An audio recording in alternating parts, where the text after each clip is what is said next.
Hi, I'm Belisa Renadeo. I'm out here in my garden and it's pretty early in the spring yet. It's May 6th and it's about 2 weeks too early to plant anything, but it is time to be getting the garden ready. So if you look around, you see I have several garden beds with paths, gravel paths in between, and we've got these weird pink tapes all over the place. And what is that all about? Well, this is marking where my garden beds and my paths are going to go. And so this little white dog is right in the middle of one of the planting beds. So this is 3 feet wide, and then I'm in a path, and so then there's another planting bed and then another path, and it goes like that all through. So the goal is that each of the path or the garden beds will not get walked in. Although I suspect the little white dog, whose name is Heidi, will probably walk wherever she wants. But I have several things that I need to do before I can plant in here. So one thing you might be looking at is say, well, look, it's all full of grass. What are you going to do with all that grass? Looks like a terrible problem. Well, actually, I planted it myself. That really sounds crazy, doesn't it? But this is what's left of the cover crop that I planted in the fall. And it has a purpose. It's actually helping to enrich the soil. And I'm not going to till it in. I'm going to let it stay here. If it grows taller, I will cut it off. And I'm just going to pull it out around the places where I'm planting. But I'll be showing you that later. But I want to show you the reason why I want to have this grass growing in my beds. I'm going to pull out one of these.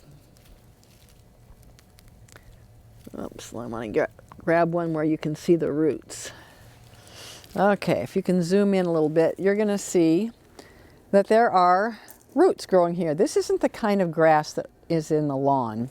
This is actually an annual grass, and it doesn't grow long runners because I wouldn't want that in here.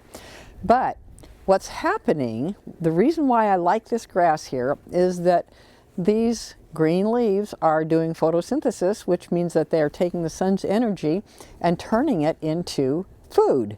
Food for us, food for animals, and food for the bacteria and the fungi that are in the soil. So how they do that is this plant is turning the energy of the sun into sugars, which go down into the roots, and then that's an exudate that goes out into the soil.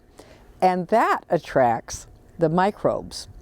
And the microbes are what I want in the soil. I've got bacteria and fungi, and then the little bit larger microscopic protozoa, nematodes, that kind of thing, that are going to be living in here in the soil.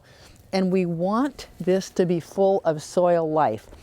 If there were no plants growing, then there would be nobody feeding those sugars to the microbes. So I'm going to leave these here, and we're just going to plant around them. And this is like a very different way of gardening than most people do. They think that this is going to be actually robbing my plants of nutrients. Actually, it's supposed to be helping to enrich the soil by feeding the microbes, and then the microbes are going to help to feed my plants. But I need to loosen the soil to get it ready for planting.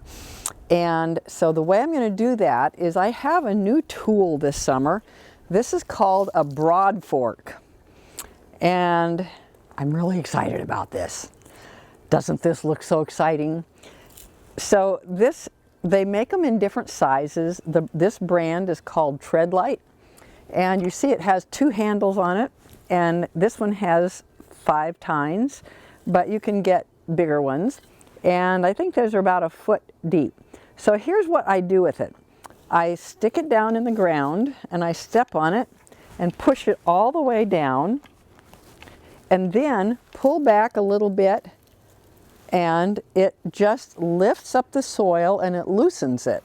So it makes it, if it's compacted at all, it helps to loosen that compaction. So then you pull it out and pull it back a few inches, and then we do it again.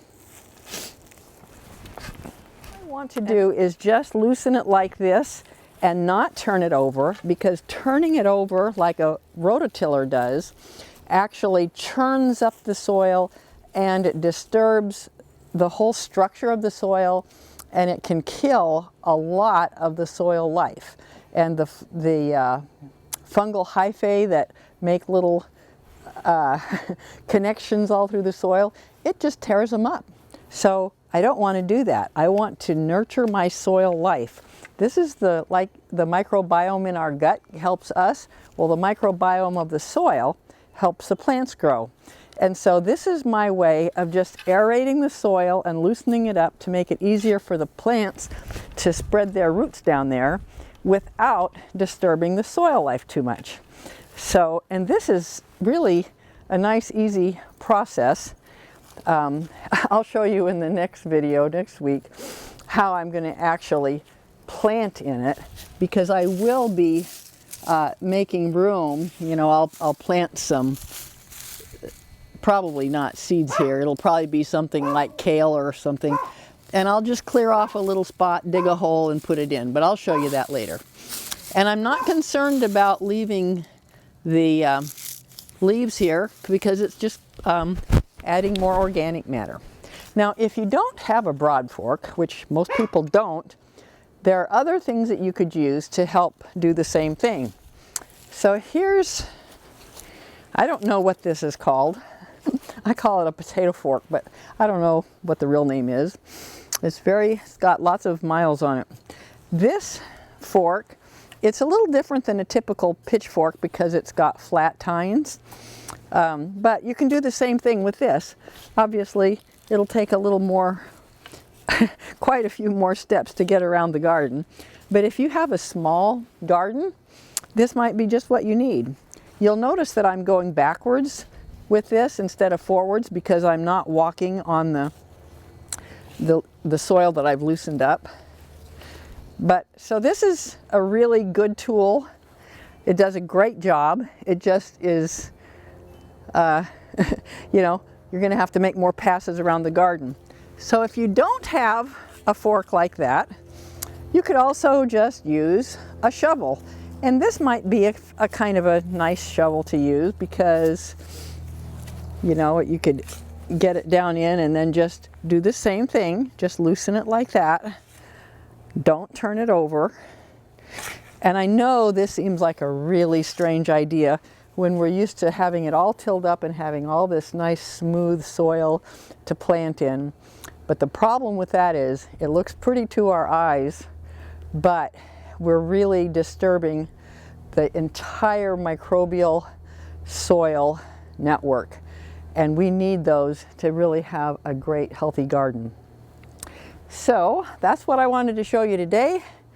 And join me the next time and I'll show you how I'm going to plant in this.